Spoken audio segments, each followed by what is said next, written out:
Welcome, friends. I'm Brett with RockRevolt Magazine, sitting with Rick Jacket from Finger 11. Rick. Appreciate you taking the time today to speak with us. My pleasure. Thank you. So you guys are currently on tour right now. How's that going? It's great. It's been awesome. We were just on tour with 3 Days Grace for about I guess about 3.5, 4 weeks, which was a lot of fun because they're longtime friends of ours and a lot of respect between the two bands. So we had a really awesome time. And now we jumped off to do a bunch of our own, like a small kind of venue size, like headlining gigs, you know. Nice. Which I really enjoy a lot. You know? Yeah. I like the intimacy of these kind of shows, and I like the chance for ourselves to play longer. You know? Absolutely. You only get that little slot in the opening slot. You know? Sure, you get the full set when you're headlining. Exactly. Yeah, that's nice. Did I see right? You guys are headed to France in a day or two, and then you're back to Canada the next day. Yeah. Well, you know what? It's weird. It's misleading because we are going to France, except it's actually just a little island off the east coast of Canada. I gotcha. So it's part of the French colony. You got to go through immigration. You are technically in France, right? But it's just about an hour off of the east coast of Canada. All right, I was going to say that's quite the travel schedule. Yeah, that would be pretty insane. Head overseas and back. Someone would be getting yelled at on the phone, that's for sure. So 5 Crooked Lines just came out. Can you kind of take us through the writing process with that album? Yeah, I mean, it was intense. It was a long. We probably went for about 3.5 years of like really just a lot of songwriting. We went through so many ideas. You know, we went back to the drawing board 2 or 3 times. You know, it just took a long time for us to get this group of songs together that we felt like. You know, when we set out to make the record, we knew we wanted to make something special for ourselves and for our fans, and just in general, just felt like, you know, we had such a run that everything was getting like sort of lost in the shuffle. It was like, you know, we need to take a break, take some time, and make something really that we were really proud of, you know. And when we went down that path, we were like, we had to admit to ourselves, we don't know how long this is going to take. Sure. Like, this could be like, maybe we'll get lucky and it takes 2 weeks, and maybe it takes 3.5 years. And it took us. But it's weird because we didn't really stop working ever or writing, or, you know, we were constantly 24 hours a day, like sharing ideas, throwing ideas out there. It just took a long time to sort of sift through. It's funny, it took a long time to sort of come back to this realization that we just like doing what we did in the first place. You know, sure, which is a crazy thing. So. It's obviously gotten some huge accolades as well. That must feel pretty good. It is. You never know, right? Like there's nothing guaranteed in life, and so when you take that long to make a record, your mind goes a little crazy. You start to just go into these different thoughts, and so you're not sure when it's finished if it'll be received well or at all, and, you know. And so so far, I mean, the response has been. I was going to say the reviews I've seen have been nothing but fantastic. Yeah, so yeah, it's great, man. It is a great album too. I gave it a good listen to, and it sounds really good. Thank you. We're really proud of it, man. We worked really hard on the writing, but then once we got to the studio, you know, we just sort of got a real raw and spontaneous with the recording of it. So does the whole band contribute in the writing process? Yeah. I mean, the way it works with us is that Scott, our singer, he's definitely the lyricist, like 100% the words are his, and then the music is a shared duty for the most part between myself and James, but Sean, he also is part of that process. And then we make the music. Scott, he'll write lyrics and an idea over it, and then at that point, that's where we all sort of collectively get together to arrange and, you know, finish the melodies and finish the songs and sort of, you know, just figure out how it's going to play out. So it's very much a collaboration between all of us. So it's a group effort. It very much is. Absolutely. So how about a producer on this album? Did you guys bring in a producer who took care of that duties? Yeah, you know what? We got real lucky on this record, and a guy named Dave Cobb produced our album, and we were fans of him from his record.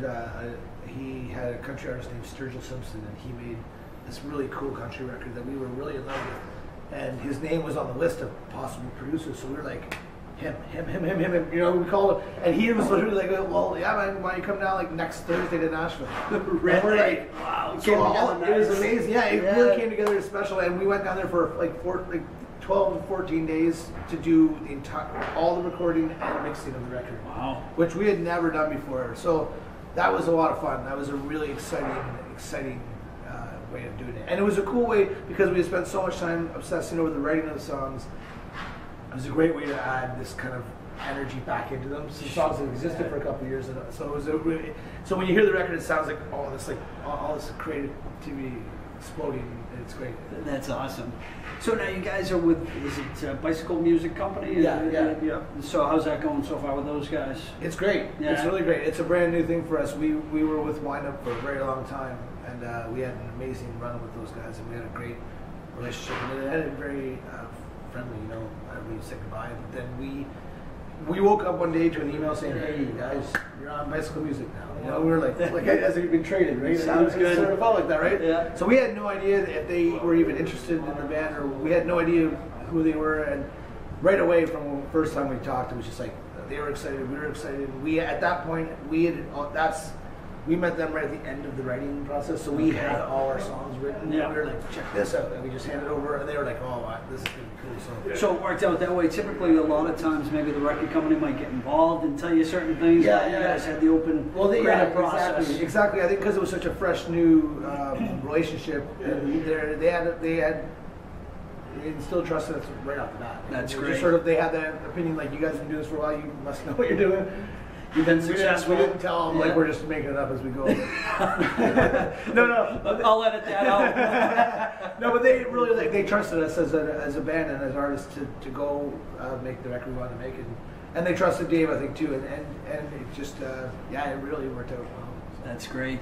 So I was listening to the album, and probably my favorite track off of it is the opening track, Gods of Speed. I love it, how you just bust right into the album, 100 miles per hour. Yeah. You know, it's a great song. Thank you, man. I love that song. That song live is my favorite thing. It's just... He's already answered another question Okay, for me. all right. You're getting ahead of me. Yeah, It's fantastic. Yeah, it's a great song, you know, and it really kind of, I think it's such a powerful song to open up with. Yeah, I agree. That was, that was one of those songs that we had kicking around for a long time, but we never felt like we got the groove right. So we went down to Nashville. A guy named Chris Powell played the drums on the record, and as soon as he heard the riff, he's like, "Oh, I know what you guys are getting at," and like the immigrant song kind of like thing, you know. And all of a sudden he starts going like the bottom, like kick first. Oh, I was like, oh man, I was just like felt like there it is. It was just like, oh man, it was like the best feeling. Yeah, it just the piece of the puzzle was finally put in place, and it was like, there it is. Yeah, exactly. That's great. Any tracks off of the album from a long time ago, or? I mean, no, like anything on the record right now was written in the last. In that 3.5 years. Okay, gotcha. So, where can people find it? Everywhere, I think, like online, like all the places, like Amazon, iTunes, and all the great places online, and then in stores, I think as well, Walmart. All right, it's out everywhere. Yeah, it's just out there. Yeah, they really put it out there for us, so it's cool. So we could dip back real quick into the history of the band, starting with the original name of the band. Yeah. What was it? Rainbow Butt Monkeys? Did I see that? Yeah. So kind of bring us back into the history real quick of the band, if you don't mind. Yeah, well, I mean, truly, this band, we all were childhood friends before we were a band. So we were like, me and the singer Scott, we hang out, play video games all night. You know what I mean? Sure. James and Scott, they went to grade school together, so they would like get together because Scott used to play drums and jam out, like half of his Zeppelin song, half of the Rush song. Just sort of, there was always like tinkering around and always hanging out. But it wasn't until high school that we let's get loud. This is gonna get loud. But yeah, it was around high school that we sort of decided like, hey, let's get together for a school something. Yeah, sure. Yeah. And that turned into this. It really did. The very first gig we did a couple of songs, and we were addicted to the Rush, and we were addicted to the feeling and the feel of playing together. And this band is that band. Like this is the first and only band we've ever been in. These are the first band. You guys, I was going to say you got 4 of the 5 original Yeah, members. That's great. Yeah, You know, which it's really the 4 of us have always been really the hard, the tight, the core. You know what I mean? Yeah. So. And then, so the Butt Monkeys, that was our high school band name. That was it. We had to. You actually put out an album under that, Oh, we didn't you? did. Yeah, you know what? It was funny, man. Like it actually got in Canada. It took off quicker than we could even imagine because we won a radio contest and then we got signed. And the next thing you know, we had a record out under the Rainbow Butt Monkeys, and we were like, wow. And we was at the time it was perfect because we were young. We were into, like really into the Chili Peppers and that kind of funk metal world, Yeah. But then when it came to make our second record, we knew just from touring and playing the songs every night, it was like, we got to make a record that we're a little more proud of than that. Not that we don't love it; it's awesome. Sure. It's our You matured. But we matured, as people and as musicians. So when we wrote the next batch of songs for the next record, it was pretty obvious that it couldn't be called the Rainbow Bottle. It just didn't make sense. You know, it wasn't the same thing. So we that was when we changed it to Finger 11. And where'd that come from? That was a lyric in one of those first songs on that record that called Thin Spirits. That was a lyric Scott was singing. The lyric was, your finger 11 points the other way. Really what we were like, whoa, stop. What are you talking about, finger? Because we were looking for a name. We knew we were not going to be called this, but we didn't know what we were going to call it. Sure. And he sort of explained to us, it's just like, you know, that your finger 11 is like your instinct or your sixth sense or whatever your thing that, like, if all life is pointing you in this direction and you want to go that way, like, that's the voice you listen to. So it really actually fit in with the philosophy of the band, especially at that time, because our management, our label, everyone was telling us not to change your name. And we were like, yeah, well, we're doing it. Like, you know, so it really fit in with what we were sort of thinking. Your instinct. Yeah, and it sort of continued to sort of be almost like the mission statement of the band our entire career. So. That's great. So, one or two favorite moments with the band. Can you kind of point to one or two that really stick out? I know it's difficult. Yeah, I mean, we've been crazy fortunate that we've had an incredible amount of like really cool opportunities that and it's neat. We always sort of go like, sometimes we'll end up like this thing going to France, you know, we'll be there and we'll be like, wow, like this, our music was here. Like this is the only reason we're here is just because of the music, and it's an amazing ride. So I gotta say, the strangest and coolest and one of the best experiences was we played like the Miss USA pageant. Oh, did you really? Yeah, in like 2007 or 2008, and we played during the bikini part. We did Paralyze her. Like it was beautiful. Not only was it that the obvious reason it was cool, but it was being part of this live like television, huge television show that was on. Like, you know, they said it aired like 70 million people like worldwide, and it was just like this huge production to sort of be in the midst of all this, like meeting Donald Trump and like, you know, and all of a sudden you're just sort of going like, again, we're only here because of our music, and it's really a cool experience. And that was one of those ones. It was like hanging with Donny Osmond and like Chris, just a really strange experience. That's great. That's great. So, for those who don't know the band, maybe you can kind of give a quick description of where you guys might fit into, or something that might. Is there anything that you can maybe compare to band-wise? I mean, I don't know if I can. I mean, that's probably been our biggest like pro and con our entire career, is that we never really have fit into a genre, so to speak. We've never, exactly. We never put any boundaries on ourselves as far as writers and the band and stuff. So we often like hot genres or just sort of ignored them, you know. And even on a record, song to song, it's very different. You know what I mean? Mm-hmm. But I think we always just consider ourselves like a rock band. You know what I mean? But in that encompasses a lot of styles of music. So we go, I think, as far as the heavy metal sometimes, and then we go to acoustic ballads and other times, and we have a groove and a funk to us. So it's sort of all over the place. But I mean, I don't know who to compare it to. Rock and roll. Rock and roll. Rock and roll. Exactly. Yeah. Like we're not afraid to pick up an acoustic guitar, and we're not afraid to put that back down and pick up our electric. You know, it's just we sort of try and take advantage of it all. That's great. Do you recall the largest audience live you played for? Yeah, I mean, I think we had a couple of these really massive like festivals, you know, and especially in Canada, there was a few that were like around 55,000 people, I think, around that, you know, and that's at a certain point it's so big that you just sort of like, you can't even tell anyone. You get lost in that. When you can't see their horizon, it's just like, well, I don't know how many people. But we hear these numbers and it's like, wow, that's insane. You ever get nervous? I don't. No? No, not really. No, I enjoy it so much, you know, and I look forward to it so much that I've yet to. I'm not going to. Right. No, I don't want to start a trend here. It's actually, honestly, one of the most comfortable places I enjoy being. Like, that's great. On stage and stuff. The instrument you're into. Yeah, exactly. That's great. So, who was your inspiration, or what was your inspiration to pick up the guitar? Yeah. I'm just like, I'd say 99% of the guitarists, like Hendrix was a big thing. You know? Like when I was a kid and I didn't know how to play guitar, and I heard Jimi Hendrix play the guitar, I was like, I gotta somehow figure out what's he doing, like, you know.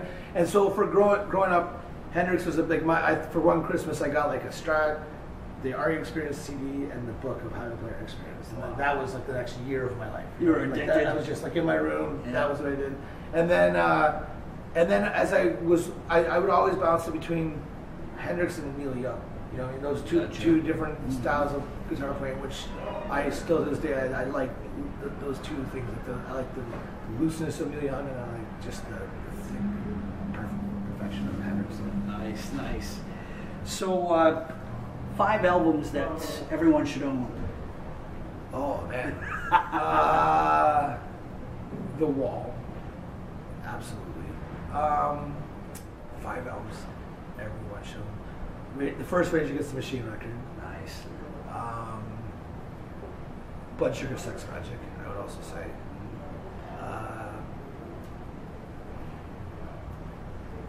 Let me think about that. I mean, kind of put you on the spot here. no, it's an awesome question. I'm really thinking of it because it's like, well, there's that, there's this, you know. It's like you could probably name 100. well, yeah. It's like, well, this is only 5. It's like got to cover the whole spectrum, right? You know. I would say Master of Puppets. Nice. And then what do I need? 1 more or 2 more? 2 more. 2 more. Okay. Let me think about this. I mean, Black Sabbath, the first Black Sabbath, I'd say, and then NWA's Greatest Hits. Jeez, I like the spectrum. That's great. That's awesome. I mean, yeah, you like that wide spectrum. Yeah, so. we definitely. Oh yeah, on our bus there's just constantly music. Different stuff all the pumping time. through. That's great. That's great. Great inspiration. So, how about the state of rock today? You hear so much about it. You know, someone says it's dead, the other one says it's not. You know, and I think it's I think maybe it's the state of rock. Modern rock is maybe a bit guilty of sort of becoming a little like, you know, the sameness, and more not necessarily the bands, but like more like the style of production and the style of like, you know, the sound of it is. And I think that was a lot of the reason why on this record for us we were like, okay, we're not going to do that. You know, we're not going to go down that road. We've sort of done that in the past, and we're going to try something new this time. And so the state of rock, I mean, it's hard.